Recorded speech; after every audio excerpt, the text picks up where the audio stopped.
In the mirror, I had found marks shaped like a hand, and on his finger, a ring that matched mine. I had a note in my own handwriting telling me not to trust him, and a man at the door who swore he loved me. I didn't know which one was lying, so I made a choice. I would go with him, and I would watch. I told him I was ready. I even let him take my hand. His was warm, steady, the hand of a man who had done this before. He led me down the hall, talking the whole way, about a home I couldn't picture, a life I couldn't remember. And the whole time, I was memorizing everything, looking for the one detail that would tell me the truth. The first crack came down in the lobby. He had set a key card on the counter.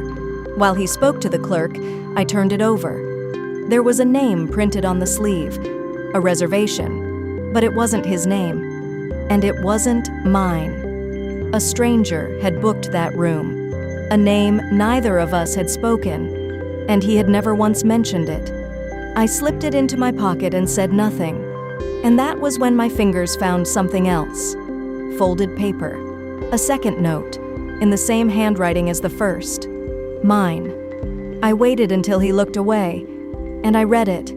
4 words this time. You've done this before. The floor seemed to tilt. Done what before? I looked at him and I asked him a question, a small test.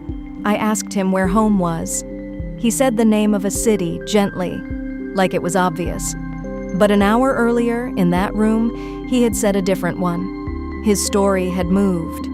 Just slightly. The way a story moves when it isn't a memory, but a script. And he saw me notice. For just a second, the worry on his face slipped.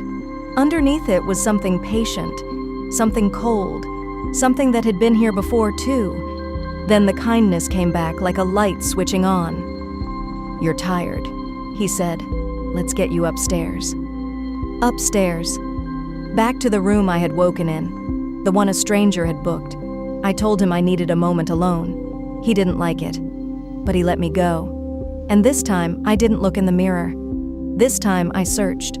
The cabinet, my coat, and then the little drawer in the nightstand. The drawer was full of notes, dozens of them, folded the same way, written in the same hand. My hand. I picked one up. It was dated 3 weeks ago. Don't trust the man who says he's your husband.